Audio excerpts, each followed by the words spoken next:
کہ بعض اوقات نظر سامنے کوئی آئے تو اس وقت لگتی ہے اور بعض اوقات تصویروں وغیرہ پر بھی لگتی ہے. یعنی آج کل آپ دیکھیں کہ کتنا یہ رواج عام ہو گیا ہے، شادی ہوئی، شادی کی تصویریں فیس بک پہ ڈال رہے ہیں، پوری دنیا دیکھ رہی ہے، اور کون کس نظر سے دیکھ رہا ہے، کس حسد کے ساتھ دیکھ رہا ہے. پھر اسی طرح یہ کہ بچہ پیدا ہوا، پہلے دن کی بچے کی تصویریں ڈال دیتے ہیں، اور وہ ابھی معصوم سا بچہ ہوتا ہے، اس کے اوپر تو ابھی کوئی پروٹیکشن کی لیئر بھی نہیں ہوتی، تو اس کو اسی طرح اثر ہو جاتا ہے. بعض اوقات اس میں خوشی سے بھی لگ جاتی ہے نظر، بعض اوقات یعنی ضروری نہیں ہوتا کہ حسد کی وجہ سے ہی لگے، دشمنی کی وجہ سے ہی لگے، بعض اوقات خوشی یا تعجب کی وجہ سے بھی. یعنی انسان کسی چیز کو دیکھتا تو حیران ہو جاتا ہے، جیسے ہم کہتے ہیں واو کیا ڈریس ہے، کیسا گھر ہے، کیسا میک اپ ہے، کیسی جیولری ہے، کیسی ارینجمنٹ تھی، فلاں چیز. تو اس سے یہ کہ یہ نہیں ہوتا کہ کوئی بری نظر سے انسان دیکھ رہا ہوتا ہے، وہ خوشی کی نظر سے ہی دیکھ رہا ہوتا ہے. اسی لیے آپ نے دیکھا ہوگا کہ بعض اوقات ماں کی نظر اپنے بچے کو بھی لگ جاتی ہے، حالانکہ وہ حسد نہیں، پیار کی نظر ہوتی ہے. تو اس کے لیے بھی ضروری ہے کہ انسان جب اپنے گھر میں داخل ہو، اپنے بچوں کو دیکھے، اپنی نعمتوں کو دیکھے تو ماشاء اللہ پڑھے. اب آپ دیکھیں کہ ہمارے معاشرے میں کتنا عجیب ہے نا، ٹرک کے پیچھے تو لکھا ہوتا ہے حاسد کا منہ کالا، رکشے کے پیچھے لکھا ہوتا ہے، فراری کے پیچھے کوئی نہیں لکھتا. اب آپ دیکھیے کہ رکشے کو نظر لگے گی، کون لینا چاہے گا رکشا؟ دیکھو فراری کو تو لگ سکتی ہے نا نظر. بعض لوگوں نے کالے پراندے لٹکائے ہوئے ہوتے ہیں، کسی نے جوتا لٹکایا ہوا ہوتا ہے، کسی نے ہنڈیاں کالی الٹی کر کے رکھی بھی ہوتی ہے. اس طرح کے عجیب و غریب کام کرتے ہیں. تو یہ چیزیں پروٹیکٹ نہیں کرتی. بعض لوگ کالا تل لگا لیتے ہیں، کچھ بچے بےچارے بڑے سامنے ہوتے ہیں تو ان کو میرے خیال آٹے کا لگانا چاہیے تھوڑا سا کنٹراسٹ تو نظر آئے. تو یہ تل لگانے سے بھی کوئی فائدہ نہیں ہے. اور اسی طرح کچھ لوگ یعنی کہ دلہن کو تیار کر کے کوئی ایسی چیز بیچ میں ڈال دیتے ہیں کہ وہ اس کی خوبصورتی ماری جائے، تو اس سے بھی فائدہ نہیں ہوتا. نظر کا لگنا جو ہے وہ برحق ہے. نبی صلی اللہ علیہ وسلم نے فرمایا العین حق، نظر لگنا برحق ہے. نظر بد بھی حسد کی وجہ سے پیدا ہوتی ہے، اور نظر بد جو ہے وہ ایک طرح سے اس کو تیر کہا گیا. یعنی جس طرح فزیکل تیر ہوتے ہیں، ایسے ہی جو حاسد جس کے دل میں بغض اور شر ہوتا ہے، اس کی نگاہوں سے کچھ ایسی ریز نکلتی ہیں جو جا کر اس شخص کے اوپر اٹیک کرتی ہیں جس سے وہ حسد کر رہا ہوتا ہے. اگر محسود جو ہے یعنی جس سے حسد کیا جاتا ہے اس کی پروٹیکشن ہو چکی ہو، جیسے نماز کے ذریعے، دعاؤں کے ذریعے، اذکار کے ذریعے، اور خاص طور پر معوذتین جو ہیں قل اعوذ برب الفلق، قل اعوذ برب الناس، اس کے ذریعے، تو پھر وہ تیر جو ہے وہ وہیں جل بھن جاتے ہیں، وہ اثر نہیں کرتے. لیکن اگر وہ شخص نعمتیں پا کر اللہ کا شکر گزار نہیں، اپنی عبادت کا دھیان نہیں رکھتا، تو وہ تیر جو ہے اس کو جا لگتے ہیں، اور پھر ایسی بیماریوں کا سبب بن جاتے ہیں جن کا ریزن پتہ نہیں چلتا، اور انسان مسلسل تکلیف میں مبتلا رہتا ہے. پھر اسی طرح نبی صلی اللہ علیہ وسلم نے فرمایا کہ ہر نعمت والے سے حسد کیا جاتا ہے. تو جب تم اپنے کو منصوبے بناؤ تو رازداری سے کام لو. یہ نہیں کہ پوری دنیا میں اس کی شہرت کر دو کہ میں یہ کرنے والا ہوں، میں یہ کر دوں گا، میں وہ کر دوں گا. جب انسان کچھ کر لے پھر اس کے بعد تو سب کے سامنے آ ہی جائے گا، اور اس وقت تک وہ کام ہو بھی چکا ہوگا. پھر اسی طرح حدیث سے یہ بھی پتہ چلتا ہے کہ انسانوں کی موت کا سبب بھی نظر بن سکتی ہے. رسول اللہ صلی اللہ علیہ وسلم نے فرمایا اللہ کی قضاء اور قدر کے بعد نظر بد ہی میری امت کے اکثر لوگوں کی موت کا سبب بنتی ہے. یعنی بہت سے لوگوں کو بظاہر کوئی بیماری نہیں ہوتی، اچانک کوئی ہارٹ اٹیک ہو جاتا ہے، اچانک کوئی برین ہیمریج ہو جاتا ہے، اچانک ہی کوئی مصیبت آ جاتی ہے، تو اس کے پیچھے بھی نظر بد ہو سکتی ہے. اسی طرح جانوروں کی موت کا سبب بھی بن سکتی ہے. نبی صلی اللہ علیہ وسلم نے فرمایا نظر بد آدمی کو قبر میں اور اونٹ کو ہانڈی میں پہنچا دیتی ہے. یعنی بعض جانوروں کو جب نظر لگتی ہے تو تڑپ اٹھتے ہیں اور کھڑے کھڑے گر کے ختم ہونے لگتے ہیں، تو ان تک بھی یہ اثرات پہنچتے ہیں. تو نظر بد کا ایک سبب جو ہے وہ حسد ہے.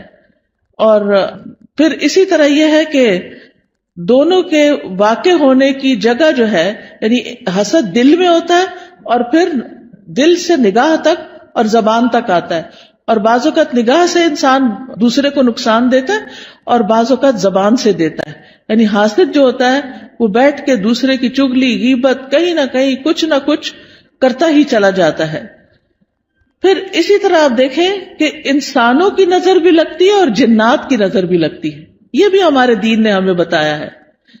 اور حدیث سے پتہ چلتا ہے نبی صلی اللہ علیہ وسلم انسانوں اور جنوں کی نظر سے پناہ مانگنے کے لیے مختلف دعائیں پڑھا کرتے تھے.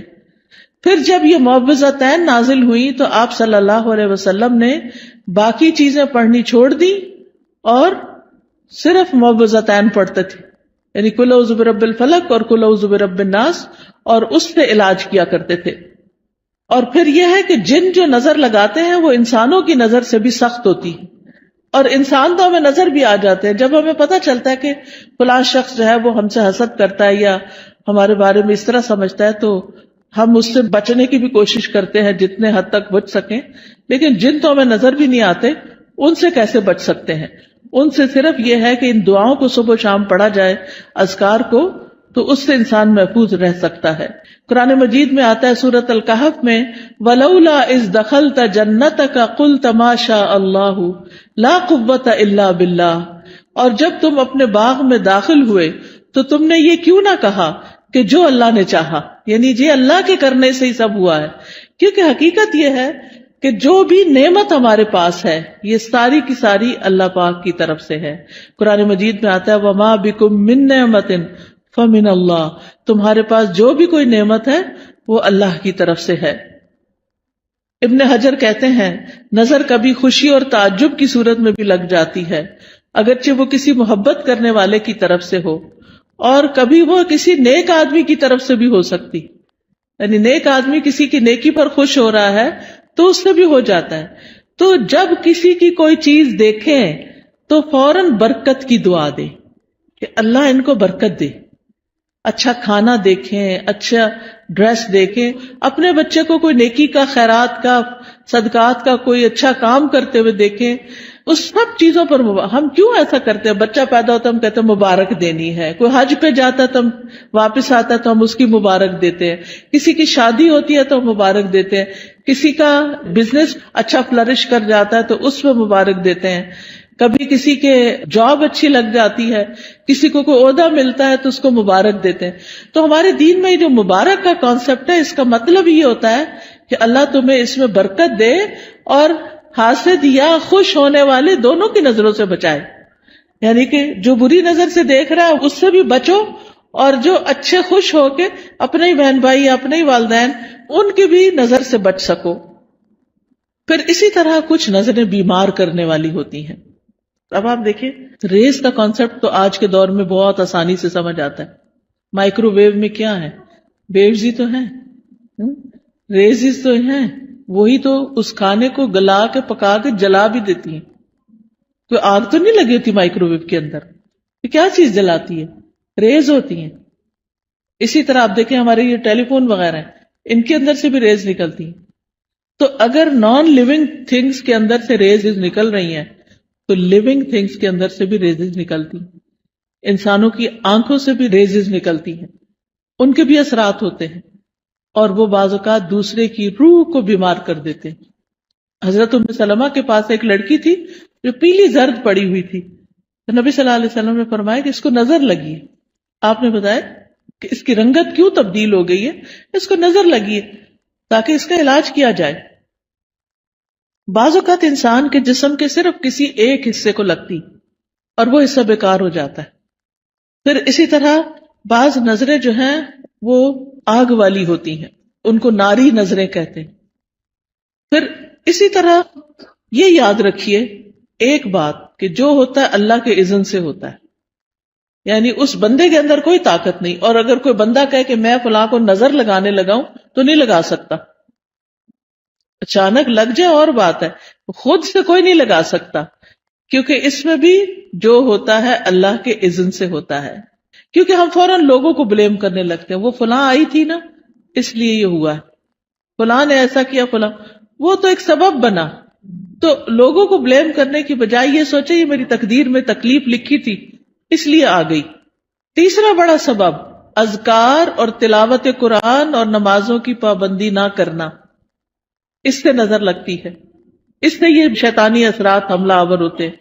کیونکہ ذکر جو ہے اللہ کا، یہ ایسے ہی ہے جیسے قلعہ ہوتا ہے.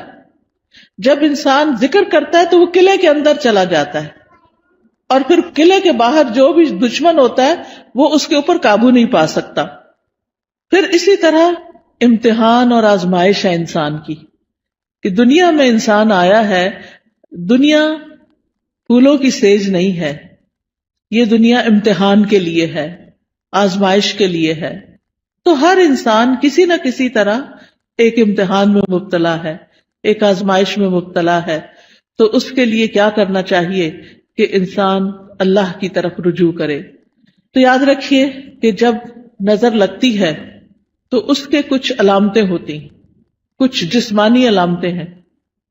چہرے پہ دھبے پڑ جانا، جیسے چھائیاں سے نہیں پڑ جاتی، یہ بھی بعض اوقات نظر کی وجہ سے ہوتی.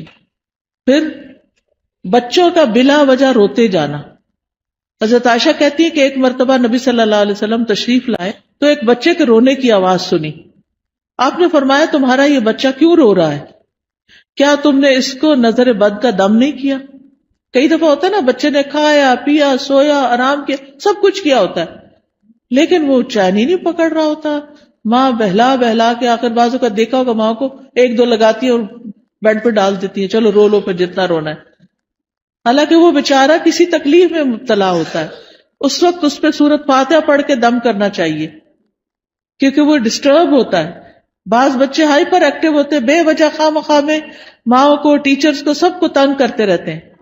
تو ایسے بچوں کا بھی علاج کرنا چاہیے، صرف دوا سے نہیں بلکہ دم وغیرہ سے بھی. اسی طرح بعض بچے کمزور ہو جاتے ہیں، یعنی بہت سوکھے اور بالکل ان کی ہیلتھ اچھی نہیں ہوتی. تو آپ نے حضرت اسماء بنت امیس سے کہا کہ میں اپنے بھائی کے بچوں کو دیکھتا ہوں، جعفر جو کزن تھے آپ کے، کہ ان کے جسم بڑے دبلے پتلے ہیں، کیا ان کو فقر و فاقہ ہے، کھانے کو نہیں ملتا؟ تو حضرت اسماء کہتی ہے نہیں، ان کو نظر بہت جلدی لگ جاتی ہے. آپ نے فرمایا انہیں دم کرو. انہوں نے آپ کے سامنے چند کلمات پیش کیے تو آپ نے فرمایا انہیں دم کرو، یعنی ان کے اوپر دعائیں پڑھ کے پھونکو. اور دم کرنے کا بہترین طریقہ سورۃ فاتحہ پڑھے، آیت الکرسی پڑھے، معوذتین پڑھے اور پھونک مار دیں. کسی راکی کے پاس جانے کی بھی ضرورت نہیں، ہر ماں کو طریقہ آنا چاہیے کہ کس طرح کرنا ہے. نبی صلی اللہ علیہ وسلم ہر روز رات کو سوتے وقت اپنے ہاتھوں پر قل هو اللہ، قل اعوذ برب الفلق، قل اعوذ برب الناس 3 دفعہ پڑھ کے اپنے چہرے، اپنے سر، اپنے سارے جسم پر جہاں جہاں ہاتھ پہنچتا تھا آپ پڑھ کے خود اپنے آپ کو دم کر لیتے. پوری زندگی کا آپ کا معمول تھا. ہم سب کو بھی اپنے اوپر روز رات کو سوتے وقت خود دم کرنا چاہیے. پھر اسی طرح بعض اوقات نظر لگنے کی وجہ سے انسان اچانک گر بھی جاتا ہے. یعنی آپ نے دیکھا ہوگا کہ بعض اوقات اچانک لوگ سلپ ہو جاتے ہیں، اٹک جاتے ہیں، گر جاتے ہیں، اونچائی سے گر جاتے ہیں. رسول اللہ صلی اللہ علیہ وسلم نے فرمایا بے شک نظر بد آدمی کو اللہ کے حکم سے دیوانہ کر دیتی ہے، حتیٰ کہ بعض اوقات وہ اونچی جگہ چڑھتا ہے اور وہاں سے گر پڑتا ہے. یہ اب اللہ کے رسول صلی اللہ علیہ وسلم نے ہمیں بتایا، جن کی باتیں جھوٹی نہیں ہوتی. اور ایک اور جگہ پر مسند احمد کی روایت میں فرمایا نظر لگ جانا برحق ہے اور یہ اوپر چڑھنے والے کو پھسلا دیتی ہے. اوپر چڑھنے سے مراد ایک تو بلندی پہ ویسے چڑھنا ہو سکتا ہے، اور ایک دنیا کے اعتبار سے اوپر اوپر اوپر یعنی ترقی ہوتے چلے جانا. تو آپ صلی اللہ علیہ وسلم نے اس کا حل کیا بتایا کہ برکت کی دعا دو. یعنی جس کو ترقی مل رہی ہے اور کوئی بڑا نام مل رہا ہے تو اس کے لیے بارک اللہ فیکا، بارک اللہ لکا، بارک اللہ علیکا، اللہ برکتیں دے. پھر اسی طرح کچھ اور علامتیں بھی ہوتی ہیں. بعض اوقات سر درد شروع ہو جاتا ہے، بعض اوقات جسم کے کسی ایک حصے میں شدید درد اٹھ جاتا ہے.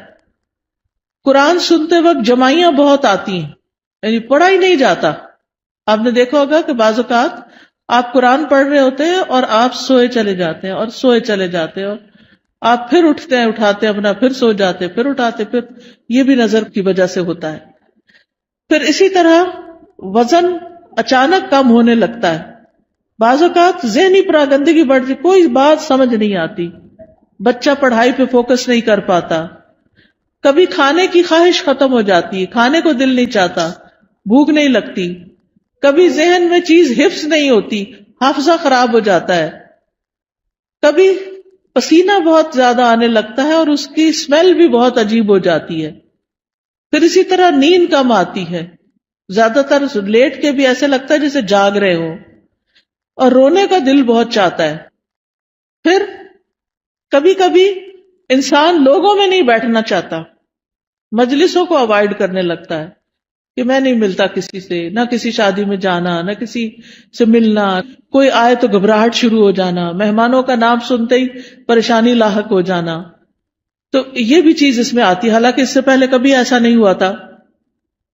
پھر اسی طرح مال میں برکت نہ ہونا، پھر لوگوں کے بارے میں شک میں پڑ جانا، یہ مجھے گھورتے ہیں، ان کے آنے سے فلاں چیز ہو گئی ہے، یعنی لوگوں کے اوپر شک کرنا شروع کر دینا، یہ بھی ایک نفسیاتی وسوسہ اور خلل پیدا ہو جاتا ہے۔ اب سوال یہ پیدا ہوتا ہے کہ کیا نظر سے بچنا ممکن ہے؟ جی ہاں، نظر سے بچنا ممکن ہے۔ اس کے لیے سب سے پہلے اللہ پہ بھروسہ کرے، اللہ پہ بھروسہ کرے، اور اس میں آپ یہ سمجھیں کہ کوئی مجھے نقصان نہیں دے سکتا جب تک اللہ نہ چاہے، پورے کانفیڈنٹ ہو جائیں، شک اور وہم کا شکار نہ ہو، شک پڑھنے بھی لگے تو کہیں حسبی اللہ و نعم الوکیل، دل بڑا رکھے۔ دوسری بات یہ کہ اللہ کی پناہ لیں، یا اللہ تو مجھے پروٹیکٹ کر، مجھے اپنی حفاظت میں لے لے، مجھے اس شر سے بچا لے۔ رسول اللہ صلی اللہ علیہ وسلم نے فرمایا، اللہ تعالیٰ فرماتا ہے میرا محبوب بندہ اگر مجھ سے مانگتا ہے تو میں اسے دیتا ہوں، اور اگر وہ کسی شیطان یا دشمن سے پناہ مانگتا ہے تو میں اس کو محفوظ رکھتا ہوں۔ تو اللہ تعالیٰ اپنی حفاظت دیتا ہے، تو اس لیے حفاظت کی دعائیں پڑھتے رہیں۔ تیسری چیز، نعمتوں کو چھپا کے رکھیں، اور خاص طور پر نئی نئی چیزوں کو فیس بک پہ مت پوسٹ کریں صرف لائکس لینے کے لیے۔ اب آپ دیکھیں کتنی لائکس ہوگی، پھر تھوڑی تھوڑی دیر بعد سٹیٹس چیک کرنا، اب کیا ہو رہا ہے، اب کتنے کمنٹ آئے ہیں، کیا ہو رہا ہے۔ ان چیزوں سے حاصل کچھ نہیں، کوئی فائدہ نہیں۔ دیکھیں اپنی زندگی جئیں، لوگوں کے لیے نہ جئیں، دکھاوے والی زندگی نہ جئیں، اس لیے کہ دیکھنے والے سارے خوش کوئی نہیں ہوتے، زیادہ تو اس میں سے جلتے ہیں، اور کوئی اگر خوش ہوتا بھی ہے تو وہ ہمیں تو نہیں پتا چلتا نا کہ کیا ہوا، ہمیں وہ کیا فائدہ دیتا ہے، تو اس لیے دکھاوا کرنے سے بچنا چاہیے۔ پھر اسی طرح اگر کسی شخص کے بارے میں آپ کو یہ پتا ہو کہ اس کی نظر لگتی ہے، یعنی تجربے مشاہدے سے بار بار تو انسان پھر حاسد سے بچ کے رہے، اور کوئی بھی اچھی چیز دیکھ کر برکت کی دعا دے، اپنے آپ کو ہی دے، اور پھر جب لوگوں کے بیچ میں جانے لگے تو معوذتین آیت الکرسی پڑھ کے نکلے۔ مال میں سے کچھ اچھا لگے تو ماشاء اللہ لا قوت الا باللہ، پھر اگر مال کے علاوہ کچھ اور اچھا لگے تو بارک اللہ فیک۔ دنیا کی کوئی چیز اچھی لگ رہی ہے اور دل میں آ رہا ہے کہ اس کو کیوں مل گئی، تو سوچیں یہ تھوڑے دن کے لیے، تو انسان کے اپنے دل سے وہ جلن ختم ہو جائے گی۔ پھر اگر کوئی شخص بیمار ہو، مصیبت میں ہو، تو اس وقت دعا پڑھنی چاہیے، الحمدللہ الذی عافانی مما ابتلاک بہ وفضلنی علی کثیر ممن خلق تفضیلا۔ پھر اسی طرح شرکیہ کاموں سے بچنا چاہیے، یعنی کسی اونٹ کے گلے میں کوئی تانت باندھ دینا، کوئی تعویذ لٹکا دینا، آپ صلی اللہ علیہ وسلم نے ان کو کاٹنے کا حکم دیا، یہ چیزیں پروٹیکٹ نہیں کرتی، یہ شرکیہ عمل ہو جاتا ہے، اس سے بچنا چاہیے۔ کثرت سے اللہ کا ذکر کرنا چاہیے، کیونکہ ذکر جو ہے وہ ایک قلعے کی طرح ہے۔ پھر قرآن سے علاج کرنا چاہیے، کیونکہ قرآن شفا ہے۔ قل ھو للذین آمنوا ھدی وشفاء، کہہ دیجئے وہ ایمان والوں کے لیے ہدایت اور شفا ہے۔ وَنُنَزِّلُ مِنَ الْقُرْآنِ مَا هُوَ شِفَاء، اور ہم قرآن میں وہ چیز اتارتے ہیں جو شفا ہے۔ تو قرآن کی تلاوت، قرآن کو سمجھ کے پڑھنا، قرآن کی کچھ آیات کو پڑھنا جیسے آیت الکرسی وغیرہ ہے۔ سورۃ الفاتحہ سے علاج، اور سورۃ الفاتحہ میں خاص طور پر ایاک نعبد و ایاک نستعین پڑھے کہ اللہ صرف تیری ہم عبادت کرتے ہیں، صرف تجھ سے ہم مدد چاہتے ہیں، تو ہماری مدد کر۔ تو یہ توحید کا خلاصہ ہے، اور اس سے انسان کی اللہ تعالیٰ مدد فرماتے ہیں، یعنی سب سے بہترین وسیلہ توحید کا دے۔ اگر مرض زیادہ ہو جائے تو سورۃ البقرہ پڑھیں، آیت الکرسی پڑھیں، سورۃ فاتحہ پڑھیں، لیکن یہ جو ہم کالی مرچیں جلا کے اور ان کی دھونی دے کے اور اس طرح کے کام کرتے ہیں، یہ سنت میں کچھ ثابت نہیں ہے. پھر اسی طرح کوئی چیز گرے لگا کے باندھنی اور پہننی نہیں چاہیے، یہ بھی شرک میں شامل ہو جاتا ہے. یہ سحر کی ایک قسم ہوتی ہے. پھر اسی طرح سکینت والی آیات اور شفا والی آیات یہ سننی بھی چاہیے، اور پھر دعاؤں کے ذریعے اور دم کے ذریعے علاج کرنا چاہیے، لیکن شرکیہ دم سے بچیں. حضرت جبریل علیہ السلام جس دعا کے ساتھ نبی صلی اللہ علیہ وسلم کو دم کرتے تھے وہ دعا پڑھے، اور وہ کیا ہے؟ بسم اللہ ارقیک من کل شیء یؤذیک من شر کل نفس او عین حاسد اللہ یشفیک بسم اللہ ارقیک. یہ انشاءاللہ یہ کتابیں آپ کو دیکھیں گے تو ان میں یہ دعائیں لکھی ہوئی ہیں، وہ آپ کو اگر زبانی یاد نہیں تو دیکھ کے بھی پڑھ سکتے ہیں. پھر اسی طرح ہر ناگہانی آفت سے بچنے کی دعا ہے، اللہم انی اعوذ بک من زوال نعمتک وتحول عافیتک وفجاءۃ نقمتک وجمیع سخطک. اے اللہ میں تیری پناہ چاہتا ہوں اس بات سے کہ تیری کوئی نعمت چھن جائے، یا تیری دی ہوئی عافیت پلٹ جائے، یا کوئی ناگہانی عذاب آ جائے، اور تیرے تمام غصے اور ناراضگیوں سے میں تیری پناہ چاہتا ہوں. پھر بری تقدیر سے، دشمن کے خوش ہونے سے یا اللہ تو بچانا کہ ہمارے دشمن ہم پہ خوش نہ ہوں. پھر اسی طرح نظر لگنے کا ایک اور علاج غسل کرنا بھی ہے بیری کے پتوں سے. پھر اسی طرح یہ کہ جس کی نظر لگی ہو اس کا وضو کا پانی لے کے اس کو بھی جسم پر ڈالیں تو اس سے بھی نظر دور ہوتی ہے. پھر اسی طرح یہ ہے کہ اگر وہ پانی نہ دے وضو کا تو اس کا جھوٹا پانی جو ہے وہ بھی پی کر انسان کو فائدہ ہوتا ہے. پھر اسی طرح یہ ہے کہ قدرتی چیزوں سے بھی علاج کرنا چاہیے. زمزم کا پانی دم کر کے رکھ لیں اور اس کو پئیں. زمزم کے پانی سے نہا بھی سکتے، کوئی بیدبی نہیں ہے. کئی لوگ اس کو ایسے ہی سمجھتے کہ بیدبی، ایسا کچھ بھی نہیں ہے. زیتون کا تیل پینا جو ہے یہ بھی بڑا فائدہ مند ہے. جو کولڈ پریس ہوتا ہے نا زیتون کا آئل، ایک تو ہوتا ہے نا یہ جو لبوں وغیرہ میں ملتا ہے، نہیں کولڈ پریس دبئی وغیرہ سے اچھا مل جاتا ہے، یہاں بھی شاید ہوں گی دکانیں جن پہ. ایک ہوتا ہے ایکسٹرا ورجن، نہیں کولڈ پریس، جسے کچی گھانی کا نہیں کہتے ہمارے ہاں، جیسے یہ توریا اور یہ جو سرسوں، اس کا جو کچی گھانی کا تیل ہوتا ہے وہ خالص ہوتا ہے، اور جو مشینی قسم کا ہوتا ہے وہ اور ہوتا ہے. تو اسی طرح کچی گھانی کا زیتون کا تیل جو ہوتا ہے وہ زیادہ مؤثر ہوتا ہے. تو صبح کے وقت زیتون ایک چمچہ پی لیں اٹھ کے، جیسے آپ وضو کر کے آئے، آ کے ایک چمچہ زیتون کا پیئیں، پھر نماز وغیرہ پڑھیں. اس کے آدھے گھنٹے تک کچھ کھائیں پیئے نہیں، اور وہ نماز وغیرہ میں ذکر اذکار میں آدھا گھنٹہ گزر جاتا ہے. نبی صلی اللہ علیہ وسلم نے فرمایا کلوا الزیت وادہنوا بہ فانہ من شجرۃ مبارکۃ. زیتون کا تیل کھاؤ بھی اور لگاؤ بھی، کیونکہ یہ مبارک درخت ہے. قرآن مجید میں اس کو مبارک درخت کہا گیا ہے. پھر جسم پر زیتون یا کلونجی کا تیل ملنا یہ بھی بیماریوں کو کم کرتا ہے. پھر اسی طرح دم کیا ہوا پانی جو ہے وہ ناک میں ڈالنا اور جھاڑنا. شہد کھانا وہ بھی علاج ہے. کلونجی کے دانے نہار منہ کھانا 3 یا 7 یا 5. تلبینہ کھانا، اس سے غم دور ہوتا ہے. اجوا کھجور کھانا، حدیث میں آتا ہے کہ جو 7 اجوا کھجوریں کھا لے اس کو اس دن کوئی جادو زہر چیز اثر نہیں کرے گی. پھر اسی طرح سنا مکی، سنوت جو ہے فرمایا یہ موت کے علاوہ ہر بیماری کا علاج ہے. سنا مکی جو ہوتا ہے وہ اگر اس کے پتے وغیرہ ہوتے ہیں، اگر کاوے کی طرح اگر آپ بنا کے اس کو پیئیں تو پیٹ کو بھی صاف کرتی ہے. پھر شہد، زیتون کا تیل، کلونجی کو ملا کے استعمال کریں، تینوں کو ہم وزن ملا لیں، اور یہ سارے زہر ٹاکسنز جو ہے نا جسم سے نکال دیتی ہیں. یعنی جتنا شہد ڈالیں اتنا زیتون، اتنا کلونجی کا آئل، تو ان کو ملا کر، یعنی کہتے ہیں کہ جو اگر کسی کو نظر بد ہو یا جن ہو تو یہ جسم کو پاک کر دیتی ہے یہ چیز. حجامہ کرانا، حجامہ جو ہے وہ بھی ایک بہترین علاج ہے نظر بد کا. تو یہ تمام چیزیں جو ہیں جب انسان کرتا ہے تو اللہ تعالیٰ شفا دیتا ہے. علاج کی نیت سے صدقہ کرنا، ایک صدقہ ہوتا ہے ویسے انسان روزانہ کچھ نہ کچھ اللہ کے راستے میں دیتا ہے، اور ایک اس لیے دیتا ہے کہ میرا علاج ہو جائے. اس کے لیے ضروری نہیں کہ کوئی بکرا دیا جائے یا کوئی اور اس طرح کی چیز، جو بھی کسی کی ضرورت ہے اگر آپ وہ پورا کر دیتے ہیں تو وہ بھی آپ کے لیے فائدہ مند ہو جاتا ہے.